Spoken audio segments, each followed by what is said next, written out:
DBC নিউজের নিয়মিত আয়োজন জেজেসএম নিবেদিত সংবাদ সম্প্রসারণে সবাইকে স্বাগত জানাচ্ছি। আমি মুক্তাদির অনিক। দিনের বাছাই করা সংবাদ এবং এর উপর আলোচনা নিয়ে সংবাদ সম্প্রসারণে আজ অতিথি হিসাবে অনলাইনে যুক্ত আছেন সিনিয়র সাংবাদিক জহিরুল আলম এবং 21 টেলিভিশনের নির্বাহী সম্পাদক হারুন অর রশিদ। স্বাগত আপনাদের সংবাদ সম্প্রসারণে। জহিরুল আলম, আলোচনা আপনাকে দিয়ে শুরু করি। আজকে তারেক রহমান মন্তব্য করেছেন, কয়েকজনের কাছে দেশের ক্ষমতা দিতে আন্দোলন অভ্যুত্থান হয়নি। আসলে সাম্প্রতিক সময়গুলোতে আমরা যেই ধারায় আশা করেছিলাম যে রাজনীতি এগোবে, সেটা কিন্তু দেখা যাচ্ছে না, এবং এই কনফিউশনটা সব মহল থেকেই কম বেশি উচ্চারিত হচ্ছে যে আসলে দেশ কোন দিকে আগাচ্ছে, যে কাঙ্ক্ষিত পরিবর্তন, যে রাজনৈতিক যে যে চিন্তা চেতনার মধ্যে যে একটা পরিবর্তন, ফ্যাসিবাদী শাসন ব্যবস্থার অবসানের পরে যেই পরিবর্তনগুলো অ্যাকচুয়ালি আশা করা হয়েছিল চিন্তা চেতনায়, মন মানসিকতায়, কার্যক্রমে, সেটা কিন্তু দেখা যাচ্ছে না। এর মধ্যে নানা ধরনের স্টেক হোল্ডার তৈরি হয়েছে। পাওয়ার স্টেক হোল্ডার, ক্ষমতার ভাগিদার, মানে কার হাতে ক্ষমতা থাকবে, কে নিয়ন্ত্রণ করবে, সেটা প্রশাসন বলেন, বিচার বিভাগ বলেন, সেটা আগামী দিনের রাজনৈতিক মানে ক্ষমতার ভাগিদার বলেন, প্রত্যেকের মধ্যে কিন্তু একটা উচ্চাকাঙ্ক্ষা তৈরি হয়েছে। এবং এই উচ্চাকাঙ্ক্ষা আপনার যে একটা ধারাবাহিক যে রাজনৈতিক যে একটা প্রক্রিয়া, সেই প্রক্রিয়াকে কিন্তু বাধাগ্রস্ত করছে। আপনি দেখেন যে অভ্যুত্থান পরবর্তী যে ছাত্রদের যে ভূমিকা এবং অভ্যুত্থানকালে ছাত্রদের ভূমিকা, সেটা কিন্তু ওয়াইডলি রিকগনাইজ এবং রেসপেক্টেড। সবাই কিন্তু ছাত্রদের প্রশংসা করেছে এবং তাদের অবদানকে কিন্তু সাংঘাতিকভাবে কিন্তু তারা মানে সারা দেশবাসী এটাকে কিন্তু সম্মানের চোখে দেখেছে। কিন্তু এরপরে এক ধরনের যে রাজনৈতিক সংগঠন তৈরি করার ব্যাপারে যে ভূমিকা বর্তমান সরকারের মধ্যে দেখা গেছে, সেখান থেকে কিন্তু সন্দেহ এবং মানে কি বলবো, যে এক ধরনের সংশয় তৈরি হয়েছে যে নতুন রাজনৈতিক দল ছাত্রদের নেতৃত্বে যে তৈরি হয়েছে, তারা যে পরিবর্তনগুলো চাচ্ছে, আসলে সেই পরিবর্তনগুলো তারা কতটা মিন করছে।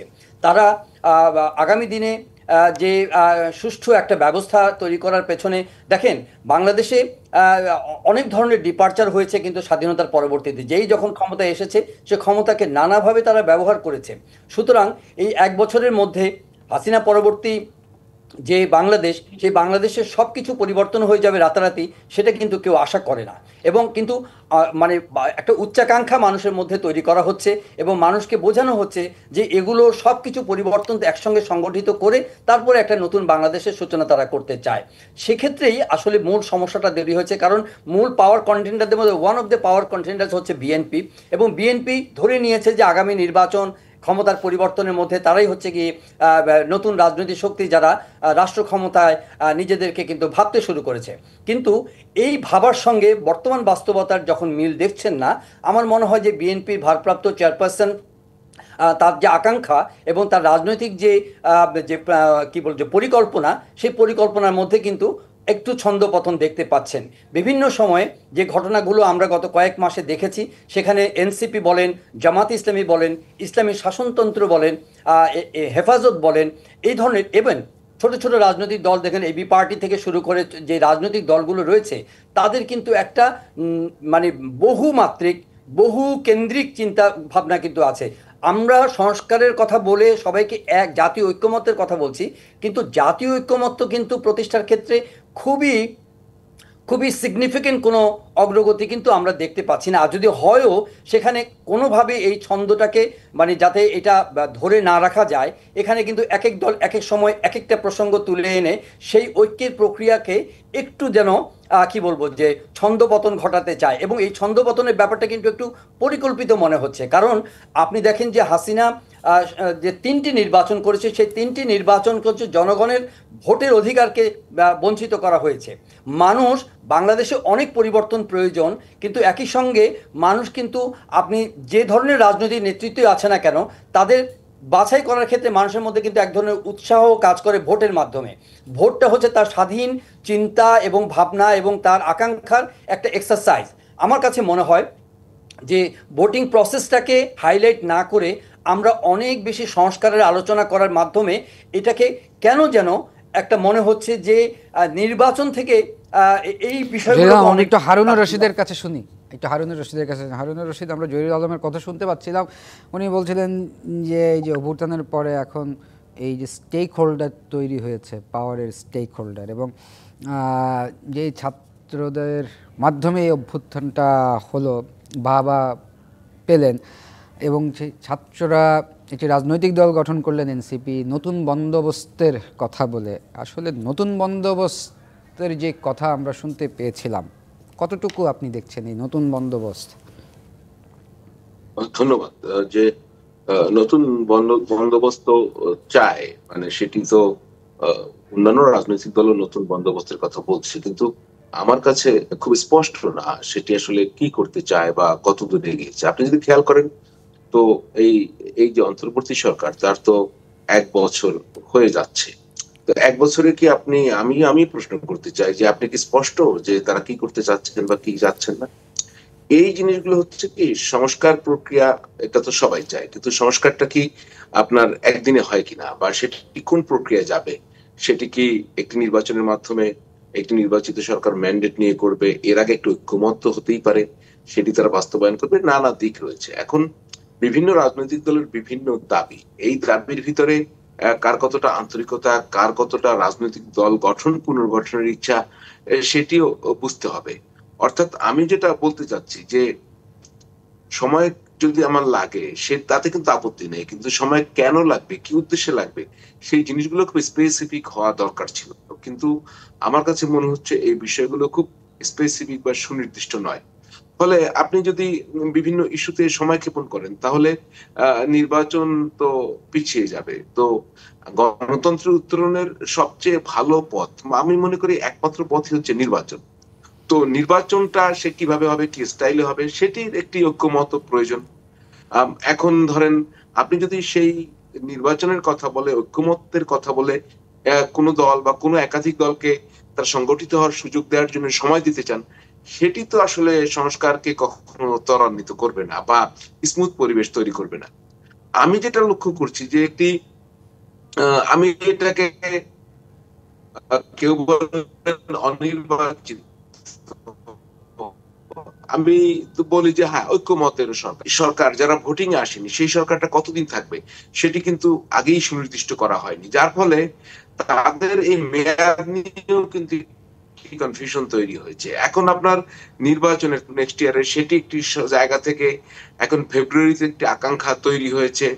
সেটিও আমরা শুনেছি যে যারা আলোচনায় গিয়েছিলেন 2-1 দিন আগে, কয়েকজন রাজনৈতিক দলের নেতারা বলেছেন যে 5 দিন বা 7 দিনের ভিতরে নির্বাচন কবে হবে সেটিও সুনির্দিষ্ট ভাবে জানা যাবে।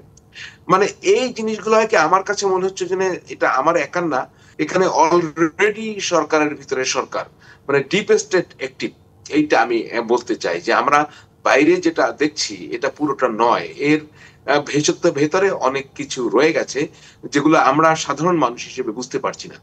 নয়তো সাধারণ মানুষের ভিতরে যখনই সংশয় সৃষ্টি হয়, এর মানে হচ্ছে আমার কথা নিয়ে যদি সংশয় সৃষ্টি হয় তাহলে আমার কথায় অস্বচ্ছতা আছে। তো সুনির্দিষ্ট কথা, স্পষ্ট কথা, এগুলো দেশের মানুষ শুনতে পছন্দ করেন।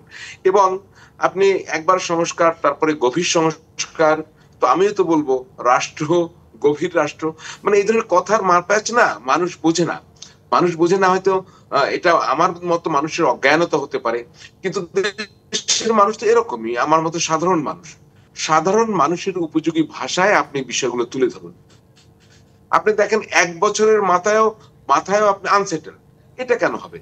এখন তো মূলত অনেক কিছুই সেটেলড হয়ে যাওয়ার কথা ছিল। আপনি একটি উদাহরণ দিই, যে আপনি সংস্কার যাই বলেন না কেন, পুলিশ সংস্কারটা যদি ধরেন, এইখানে সংস্কার করতে সাংবিধানিক কোনো কিছু করার দরকার নেই, তো সেটি করলো না কেন? সেটি কেন করলো না? আপনার বিএনপির যদি বক্তব্য দেখেন, তারা ম্যাক্সিমাম বিষয় একমত হয়ে গেল, তাহলে সমস্যাটা কোথায়? মানে আপনি যেটি ইজিলি পারেন সেগুলো কিন্তু করছেন না। আপনার এন্টি কারাপশন কমিশনের অনেক বিষয় রয়েছে, এমনকি বিচার বিভাগের অনেক বিষয় রয়েছে যেটি আপনার সাংবিধানিক সংস্কারের বা সংশোধনের প্রয়োজন নাই। তো সেই জিনিসগুলো আপনি করছেন না কেন? যেগুলো আপনার হাতে রয়েছে সেগুলো তো করছেন না। আপনি এমন জিনিস সামনে নিয়ে আসছেন মোটা দাগে, যেটি নিয়ে একটি মতানৈক্য তৈরি হয়। আপনি খেয়াল, আমি আবারও বলি যে মাঝখানে কিছু ইস্যু চলে এসছে। পিআর সিস্টেমের নির্বাচন ভালো হতেও পারে যারা বলেন, আবার ভালো নাও হতে পারে। তো সেই ইস্যুটা এত পরে কেন? এবং কোন দল এখন ওইটাই যেন মঞ্জিলে মকসুদ করে ফেলেছে। সমস্যা নেই, আপনি সেটা শুরু থেকে আলোচনা করতেন। এখন আবার ধরেন যে আপনার এখন জুলাই সনদ, জুলাই সনদ তো হতেই হবে। তো সেটি কিভাবে হবে সেটি দ্রুতই করেন না, এটা শুরু থেকেই কাজ শুরু করা যেত। মানে বিষয়গুলো পিছিয়ে ফেলা হয়েছে এবং নতুন নতুন জটিলতা তৈরি করা হয়েছে। আমি মনে করি এই নতুন নতুন জটিলতা তৈরি এর ভেতরেই আমি ডিপ স্টেটের রূপ দেখতে পাই। ধন্যবাদ। জেরম, আপনার কাছে একটু ফিরি, যেটা হারুন রশিদ বলছিলেন যে ডিপ স্টেটের একটা রূপ দেখতে পাচ্ছেন, এবং উনি আরও একটা কথা বলছিলেন, আমিও আসলে ওনার সাথে একই সুরেই বলতে চাই। 1 বছরের মধ্যে তো অনেক কিছু আসলে সেটেলড হয়ে যাওয়া উচিত ছিল, কিন্তু এখনো হচ্ছে না। দেখেন, এটা গুডউইলের ব্যাপার, এটা একটা সদিচ্ছার ব্যাপার। আপনি বাংলাদেশের মূল সংকটগুলো চিহ্নিত করার জন্য কিন্তু মানে আপনার আলবার্ট আইনস্টাইন হওয়ার দরকার নাই। এটা this is not a rocket science. আমাদের এখানে যে বেসিক পরিবর্তনগুলো, সেই 4-5টা জিনিসের উপর যদি ফোকাস করতো 1 বছর সময়ের মধ্যে, এবং দৃশ্যমান কিছু অগ্রগতি যদি প্রফেসর ইউনূসের নেতৃত্বাধীন সরকার দেখাতো, তাহলেই কিন্তু যথেষ্ট ছিল। ওনারা সারা পৃথিবীর সকল ধরনের সংস্কার সাধন করে বাংলাদেশকে একটা ইউরোপ আমেরিকার মতো একটা মানে কি বলে যে রাষ্ট্র গঠনের যে অভিযাত্রা ওনারা নিয়েছেন, সেটা কতটা বাস্তবায়নযোগ্য ইমিডিয়েট লক্ষ্য হিসেবে, সেটা কিন্তু শুরু থেকে কিন্তু এগুলো নিয়ে বিতর্ক তৈরি হয়েছে। আমাদের অনারেবল চিফ অ্যাডভাইজার বলেছেন, অল্প সংস্কার চাইলে আগে নির্বাচন, বেশি সংস্কার চাইলে জুনের মধ্যে নির্বাচন।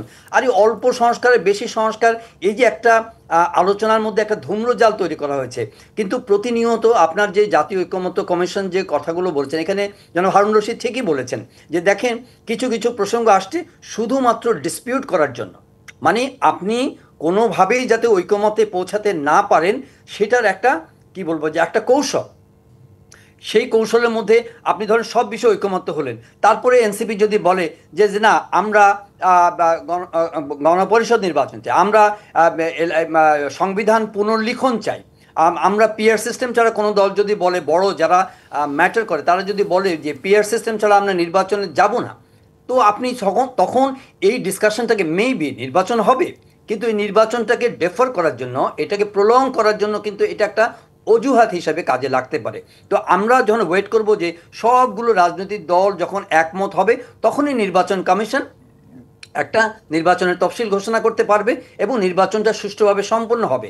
কিন্তু যে আইন শৃঙ্খলা পরিস্থিতি, যে রাজনৈতিক যে অভিলাষ, এবং এক একটি রাজনৈতিক দলের যে ব্র্যান্ডিং এবং যে স্টিগমা তৈরি হচ্ছে, আপনার 5ই আগস্ট পরবর্তী রাজনৈতিক দলগুলো কিন্তু তাদেরকে জনগণের সামনে নিজেদেরকে কতটা পজিটিভলি উপস্থাপন করতে পেরেছেন, সেটাও কিন্তু একটা বড় প্রশ্ন। একজনের বিরুদ্ধে আরেকজনের অভিযোগ, চাঁদাবাজি, দখলদারিত্ব, একজনের বিরুদ্ধে ক্ষমতায় যাওয়ার অভিলাষ, মানে নানা ধরনের মেরুকরণ, নানা ধরনের মানে সংশয় সন্দেহ নিয়ে কথা হচ্ছে। একসময় মনে হচ্ছে যে খুবই পরিষ্কার হয়ে গেল যে চিফ অ্যাডভাইজারের সঙ্গে জনাব তারেক রহমানের বৈঠকের পরে ওকে নো প্রবলেম, নির্বাচন তো হয়েই যাচ্ছে ফেব্রুয়ারিতে।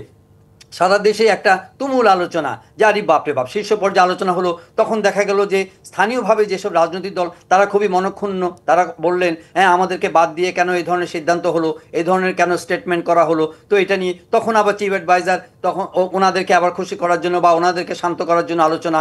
আবার দেখেন যে সাম্প্রতিক সময়ে একটা এক ধরনের সংকট দেখা দিল মাইলস্টোনের পরবর্তী সচিবালয়ের ঘটনা। সেখানে কয়েকটি দলকে আমন্ত্রণ জানানো হলো, সেখানে কাদের কাদের কিসের ভিত্তিতে আমন্ত্রণ জানানো হলো, এরপরে আবার ধারাবাহিকভাবে আবার অন্যান্য দলগুলোকে জানালো। What is the outcome? তারপরে এসে একজন বলল, কোনো সম্ভবত কোনো জাতীয় পার্টির এক নেতা বললেন, মোস্তফা জামাল হায়দার, যে 4-5 দিনের মধ্যে, যেটা বলা হলো 4-5 দিনের মধ্যে ইলেকশনের একটা ডেট চিফ অ্যাডভাইজার ঘোষণা করবে। 4-5 দিন তো ইতিমধ্যে শেষ হয়ে গেছে, জুলাই মাসও শেষ হতে যাচ্ছে। এখন জাতীয় ঐকমত্য কমিশন বলছে যে তারা খসড়া একটা রেডি করে পাঠিয়ে দেবেন, কিন্তু একটা খসড়া পাঠিয়ে দিয়ে সকল রাজনৈতিক দলের কাছ থেকে এন্ডোর্সমেন্ট পাওয়া, তাদের কাছ থেকে একটা গো এহেড গ্রিন সিগন্যাল পাওয়া, ইজ দ্যাট সো ইজি? আমি জানি না জুলাই মাসের মধ্যে সেই জাতীয়, যেটা সবারই একটা প্রত্যাশা, যে সকল রাজনৈতিক দল একটি প্ল্যাটফর্মে এসে এত ডিসকাশনের পরে একটি সনদে একমত হবে এবং জাতিকে একটা নতুন দিক নির্দেশনা দিবে, সেটা তো প্রত্যাশা। কিন্তু এই যে এভরিডে ডিসকাশন, এভরিডে আলোচনা, এটা কি একটা ফিউটাইল এক্সারসাইজ মনে হচ্ছে না? কারণ কি, বিএনপি চাইলে যে কোনো সময় কিন্তু যে কোনো ধরনের সংস্কারকে কিন্তু ভণ্ডুল করে দিতে পারে। কিন্তু দেখা যাচ্ছে যে অধিকাংশ ক্ষেত্রেই বড় দল হিসেবে তারা অনেক সময় দায়িত্বশীলতার পরিচয় দিচ্ছে। আমরা দেখছি যে তারা চেষ্টা করছে যে ওকে, আমরা বড় দল, আমাদেরকে অনেক জায়গায় কনসেশন দিতে হবে। আপনি দেখেন আজকে একটা উদাহরণ হিসেবে আমার কাছে ভালোই লেগেছে যে আপনার 3রা অগস্টে যে সমাবেশ শহীদ মিনারে ডাকা হয়েছিল, ছাত্রদল সেখান থেকে নিজেদেরকে উইথড্র করেছে, হুইচ ইজ রিমার্কেবল। এবং আমি মনে করি যে এটা একটা সৌহার্দ্যের একটা নিদর্শন। আমার মনে হয় যে মানে দেশের সংকট উত্তরণের ক্ষেত্রে প্রত্যেকটা দলের মধ্যে একটা মানে কি বলে যে একটা কনসোনেন্স, এক ধরনের প্রত্যাশার যে জায়গাটা, সেটা কিন্তু এক জায়গায় এক সূত্রে কিন্তু আসছে না। প্রত্যেকের মধ্যে কিন্তু একটা মনে হচ্ছে একটা সুযোগ তৈরি হয়েছে। এই সুযোগে আমার পার্লামেন্টে আমার স্টেকটা, আমার ক্ষমতার জায়গাটা, আমার প্রভাবটা নিশ্চিত করতে হবে। আরেকটা বিষয় খুব আলোচিত হচ্ছে এখন, যে নির্বাচন যত পেছাবে তখন এখনকার যে রাজনৈতিক দলগুলো নিজেদেরকে ক্ষমতার মধ্যে যথেষ্ট প্রভাবশালী মনে করছে, তারা কিন্তু এই পরিস্থিতি বিরাজ করলে তারা কিন্তু যথেষ্ট লাভবান। তারা প্রশাসনে বলেন, আপনি দেখেন এই সুযোগগুলো কাজে লাগিয়ে এই যে ছোট ছোট ছাত্র, তারা হয়তো কিছুদিন আগে তাদের ছাত্রত্ব শেষ হয়েছে, তাদের বিরুদ্ধে যেই পরিমাণ আপনার মানে অভিযোগ উত্থাপিত হয়েছে, এগুলো কি প্রত্যাশিত? এবং এই অভিযোগ শুধু এখন নয়, এর আগেও কিন্তু প্রশাসনের শীর্ষ অনেক কি বলবো ছাত্র নেতার সহযোগী, তাদের সমর্থক এবং তাদের অনুসারীদের কিন্তু বিরুদ্ধে উঠেছিল। আমরা কিন্তু কোনো রিমার্কেবল কোনো রেমেডি কিন্তু দেখি নাই, কোনো প্রতিকার কিন্তু দেখি নাই। কাজেই আমরা যে রাজনৈতিক সংস্কারের যে প্রসঙ্গটি আসছে, রাষ্ট্র সংস্কারের যে প্রসঙ্গটি আসছে, সেটাকে অযথা লেনদেনই না করে, অযথা দীর্ঘায়িত না করে একটা কমন প্ল্যাটফর্মে প্রত্যেকের আসা উচিত for the greater interest of the nation. কারণ মানুষকে যদি আপনি এক করতে চান, তাহলে একটা নির্বাচনের মাধ্যমে, এখন নির্বাচনটা ডেফিনেটলি নির্বাচনের ব্যাপারে একটা অনুকূল পরিবেশ তৈরি করতে হবে। একই সঙ্গে আমি অস্বীকার করছি না যে সংস্কারের প্রয়োজন নেই। রাষ্ট্র দীর্ঘদিন ধরে কিন্তু একটা জরাজীর্ণ অবস্থার মধ্যে পড়ে গেছে, এক ধরনের কি বলবো যে গভীর একটা সংকটে নিপতিত হয়েছে। কিন্তু কারা নিয়ন্ত্রণ করছে? যেটা হারুন ভাই বললেন, যে সরকারের ভেতরে যদি কোনো ডিপ স্টেট থাকে, কি তাদের স্বার্থ, কি তারা চায়, সেটা কিন্তু পরিষ্কার নয়। দে শুড মানে ক্লিয়ার দেয়ার স্ট্যান্স। আমাদের একটা বিরতির সময় হয়েছে, আবার বিরতি থেকে ফিরে এসে আলোচনা করব। প্রিয় দর্শক, জেজেসএম নিবেদিত সংবাদ সম্প্রসারণ একটি বিরতির সময় হয়েছে, সঙ্গেই থাকুন। বিরতির পর আবারও স্বাগত। জেজেসএম নিবেদিত সংবাদ সম্প্রসারণ, আমাদের সাথে অনলাইনে যুক্ত আছেন সিনিয়র সাংবাদিক জহিরুল আলম এবং একুশে টেলিভিশন নির্বাহী সম্পাদক হারুনুর রশিদ। ফিরছি আলোচনায়। হারুনুর রশিদ, সংস্কারের একটি সমন্বিত গ্রহণযোগ্য খসড়া কাল চলে যাবে সব রাজনৈতিক দলের কাছে। আজকে ঐক্যমত্য কমিশনের সভাপতি এটা বলেছেন, কিন্তু এদিকে আবার জামায়াত বলে বসলেন যে আইনি ভিত্তি না থাকলে সংস্কার সনদে সই করবে না জামায়াত। এই যে এক এক সময় এক একটা জটিলতা বা একটা স্টেটমেন্ট। আমি জটিলতার বিষয়ে যাচ্ছি না। আমি যেটা বলছি যে জামায়াত ইসলামী তার একটি অবস্থান প্রকাশ করতেই পারে, এনসিপি তার একটি অবস্থান প্রকাশ করতেই পারে, বিএনপি তার অবস্থান প্রকাশ করতে পারে, এক একটি রাজনৈতিক দল এক একটি অবস্থান প্রকাশ করতে পারে। কিন্তু আমি যদি প্রশ্ন করি সবার প্রতি, যারা যদি ঐক্যমত্য না হয় তাহলে কি নির্বাচন হবে না? ইন্টারেস্টিং কেসটা সেখানে। আপনি এর সাথে নির্বাচনকে কেন রিলেট করছেন?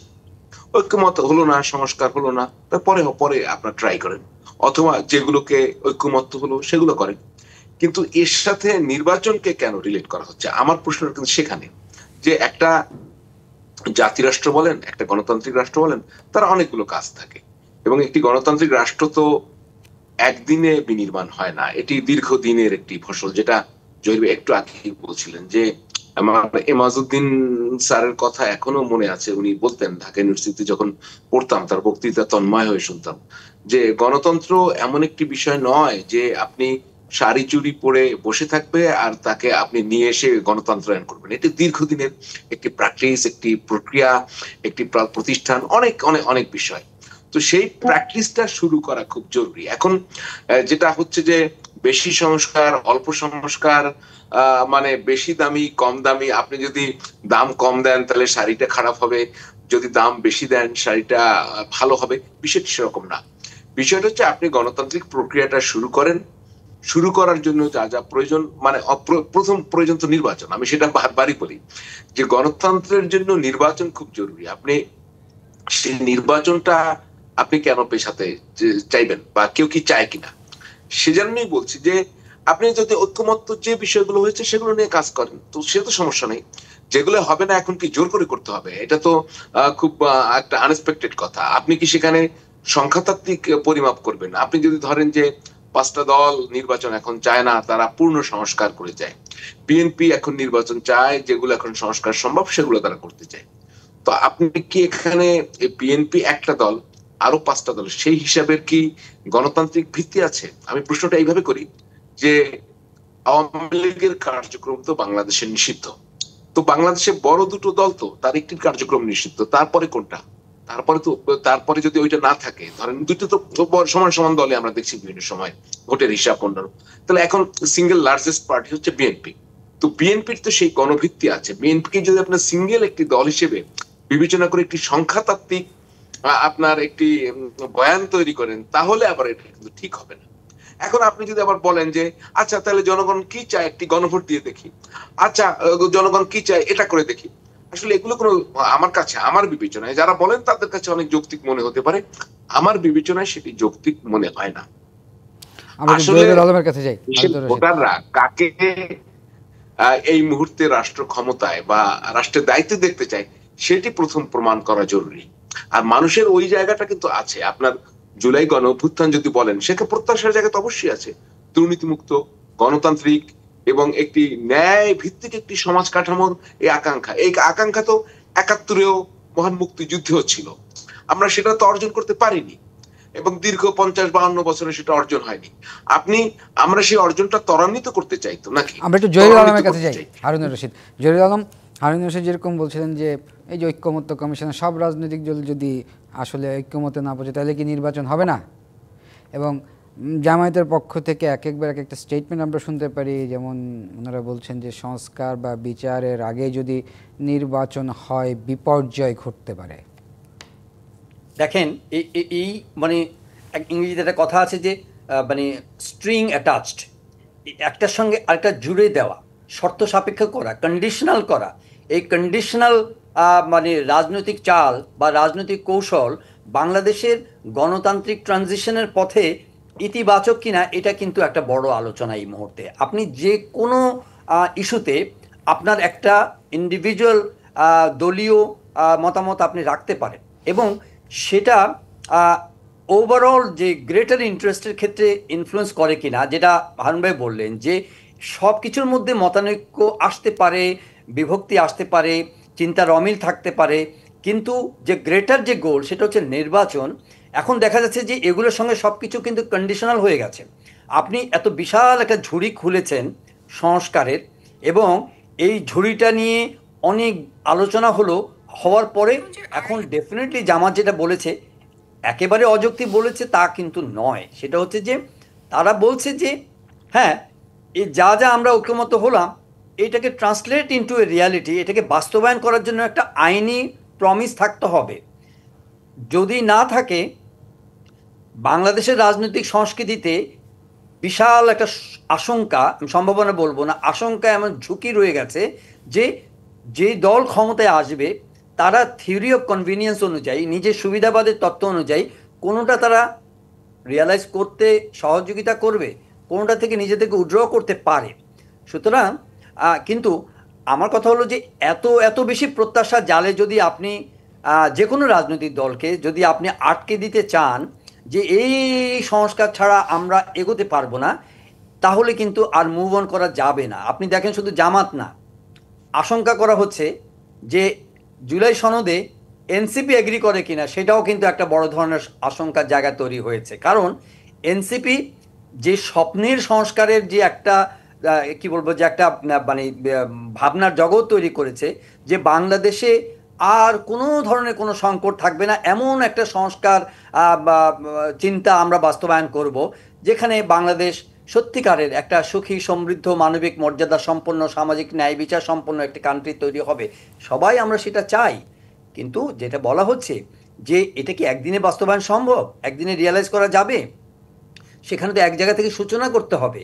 আপনি সেই বাস্তবতাটাকে যদি আমরা অ্যাকনলেজ করি, আমরা যদি সেটাকে ভিত্তি ধরে আগাই, তাহলে মুভ অন করার সুবিধা হবে। আদারওয়াইজ চাইলেই যদি আপনার ওই যে ডিপ স্টেটের কথা বলা হচ্ছে, ওই যে বলা হচ্ছে সরকারের ভিতরে সরকার, তারা কি একটু প্রলম্বিত করতে চায়? একটু দীর্ঘায়িত করতে চায়, নির্বাচনকে একটু পেছালে কারো কোনো সুবিধা হয়? যদি হয় তাহলে যে কোনো অজুহাতে নির্বাচন পিছিয়ে দেওয়া সম্ভব।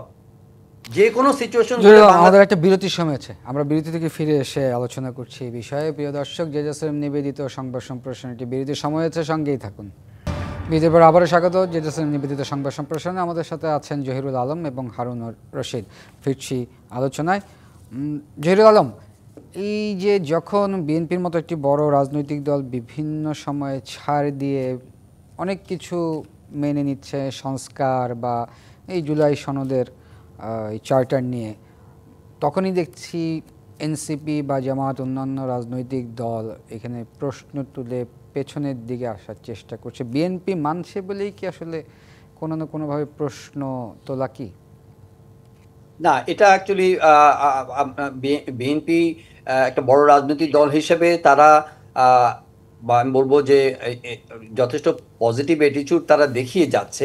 হ্যাঁ, কিছু কিছু বিষয়ে তারা আপত্তি করেছে, কিন্তু এখন যেই পর্যায়ে এসেছে জাতীয় ঐক্যমত্য কমিশনের আলোচনা, সেখানে অনেকগুলো মেজর পয়েন্টে কিন্তু সবাই একমত হয়েছে। এখন দেখা যাচ্ছে যে এটাকে কি মানে দলিলটা কেমন হবে, এই ডকুমেন্টটা কেমন হবে, এই ডকুমেন্টটা কি এটা কি এক ধরনের মোচলেকা, বা এটা কি এক ধরনের মানে সংস্কারের একটা প্রমিস বা এক ধরনের প্রতিশ্রুতি, নাকি এটাকে আইনি কাঠামোর মধ্যে এটাকে বাস্তবায়ন করার যে চিন্তাটা, এটা কিন্তু এক ধাপ এগিয়ে গেছে। আপনি ধরেন জাতীয় ঐক্যমত্য মানে কি, সবার মধ্যে একটা নতুন চেতনা উদ্ভব হয়েছে, একটা সদিচ্ছার জাগরণ হয়েছে, তারা সবাই মিলে ফিল করেছে যে এই পরিবর্তনগুলো আমাদের জন্য জরুরি। আমরা আর এই রাষ্ট্রকে ফ্যাসিজমের দিকে যেতে দিব না, স্বৈরাচারের পথে দেব না। এটা একটা গণতান্ত্রিক কাঠামো সূচনা হবে এই সনদের মধ্য দিয়ে। এখন এখানে যদি আপনি কারো ঘাড়ে ধরে, কারো মাথায় পদে বাড়ি দিয়ে আপনি তাদেরকে যদি ধরে নিচ্ছেন যে বিএনপি ক্ষমতায় যাবে এবং তাদেরকে বাধ্য করা যে এগুলো আপনাদের বাস্তবায়ন করা, BNP should be held accountable. যদি তারা এগুলো বাস্তবায়ন না করে, তো মনে করেন যে জনগণের সামনে দাঁড়াবার মুখ কি তাদের থাকবে? নিশ্চয়ই থাকবে না। আর বিএনপি তো এর আগেও 31 দফা দিয়েছে। এখন ঘটনা হচ্ছে যে এইসব বাড়াবাড়ি রকমের শর্ত যদি জুড়ে দেওয়া হয়, তাহলে তো কোনো জায়গাতে আপনি ঐকমত্য করতে পারবেন না। প্রশ্নটা হচ্ছে এগুলোর শর্ত, আমি শুরুতেই বলেছি যে স্ট্রিং অ্যাটাচ করার মানে, কোনো কিছুকে কন্ডিশনাল করে দেওয়ার মানে হচ্ছে মানে এগিয়ে যাওয়ার পথের মধ্যে, হ্যাঁ, এটা কোনো দর কষাকষির আলোচনা যদি হয়, তাহলে ঐকমত্য তো কোনো দর কষাকষির বিষয় নয়। ঐকমত্য একটা সিরিজ অফ ডায়ালগের একটা আউটকাম। এই আউটকামে তো সবাই যদি একমত হয়ে থাকে, তাহলে কে আপনাকে মুছে লেখে দেবে যে এটাকে আইনি বাস্তবায়নের মধ্যে যেতে হবে? হ্যাঁ, ওনারা তো নিশ্চিতভাবে জানেন যে সুষ্ঠু ভোট হলে এই মুহূর্তে হয়তো নতুন রাজনৈতিক দল হিসাবে, আমি জানি যে এনসিপি যথেষ্ট প্রমিস আছে, যথেষ্ট সম্ভাবনা আছে, তারপরেও এই মুহূর্তে তাদেরকে কেউ ক্ষমতায় তারা যাবে এরকম কেউ মনে করে না। জামাতে ইসলামীর ক্ষেত্রেও তাই। এখন তারা যদি মনে করে যে বিএনপি ক্ষমতায় যাবে এবং বিএনপিকে আইনি কাঠামোর মধ্যে বেঁধে তাদেরকে বাধ্য করা হবে যাতে তারা কোনো না কোনোভাবে এখান থেকে ডিপার্ট করতে না পারে, এখান থেকে সটকে পড়তে না পারে, যে হ্যাঁ আমরা তখন একমত হয়েছিলাম, এখন আমরা এই কিছু মানি কিছু মানি না, এই ঝুঁকি নিয়েই আমার মনে হয় সামনের দিনে এগোতে হবে। যদি না এখানে তারা সাইন করতে ব্যর্থ হয়, একমত হতে ব্যর্থ হয় ঐকমত্য কমিশনের এই দলিলের মধ্যে, তাহলে জুলাই সনদের মধ্যে, তাহলে আমি মনে করি যে এটা একটা লং টার্ম ক্রাইসিসের সূচনা সূত্র হিসেবে হয়তোবা বা সমীকরণ হিসেবে হয়তোবা কেউ কাজে লাগাতে পারে। যে হ্যাঁ, ঐকমত্য হয় নাই, তাহলে ঐকমত্য না হওয়া পর্যন্ত, বিচার না হওয়া পর্যন্ত election should be deferred. Election হয়তো করার মতো পরিবেশ তৈরি হয় নাই, সেটা বলতেই পারে যে কোনো লোক, এবং বলতেই পারে যে কোনো লোক বলতেই পারে যে আমরা এই পরিবেশে আমরা ইলেকশনে যাব না। যদি কেউ বলে, ইতিমধ্যে এই সুর কিন্তু তুলেছে যে বিচার সংস্কার না হওয়া পর্যন্ত ইলেকশনে যাব না, বলেছে কেউ যে বিএনপিতে প্রশাসন, বিএনপির প্রভাবপুষ্ট প্রশাসন যদি এইভাবে চলতে থাকে। আমরা একটু হারুনুর রশিদের কাছে যাই। জহিরুল আলম, কমিশন নিয়ে কথা বলা হয়েছে। জি জি জি হারুনুর রশিদ, আজকে দেবপ্রিয় ভট্টাচার্য একটা কথা বলেছেন যে অন্তর্বর্তী সরকারের এক্সিট পলিসি নিয়ে চিন্তা করার সময় এসে গেছে। আচ্ছা, আমি আপনার এই প্রশ্নটি শুনেছি। আগে দেবপ্রিয় ভট্টাচার্য কে সেটা একটু ডিফাইন করা আগে দরকার। তিনি দেশের লিডিং একজন ইকোনমিস্ট। তিনি কে? যখন অর্থনৈতিক ব্যাপারে যে শ্বেতপত্র প্রকাশ আমাদের অর্থনীতির ক্ষেত্রে, সেটার দায়িত্ব কাকে দেওয়া হয়েছিল? দেবপ্রিয় ভট্টাচার্যকে। অর্থাৎ এই সরকারের গুড বুকে না থাকলে তো তাকে দায়িত্ব দেওয়া হয়নি।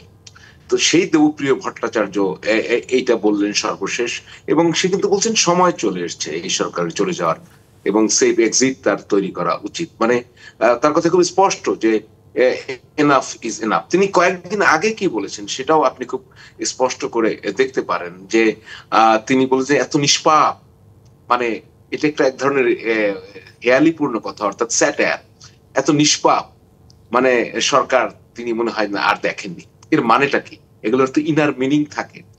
তো আমি বললাম যে ধরেন একজন পলিটিক্যাল লোকের কথা আপনি পলিটিক্যালি নিতে পারেন, তো দেবপ্রিয় ভট্টাচার্যকে তো আপনি পলিটিক্যালি নিতে পারবেন না। তার অবজারভেশনকে তো আপনার গুরুত্ব দিতে হবে, কারণ তারা তো ম্যাটার করেন।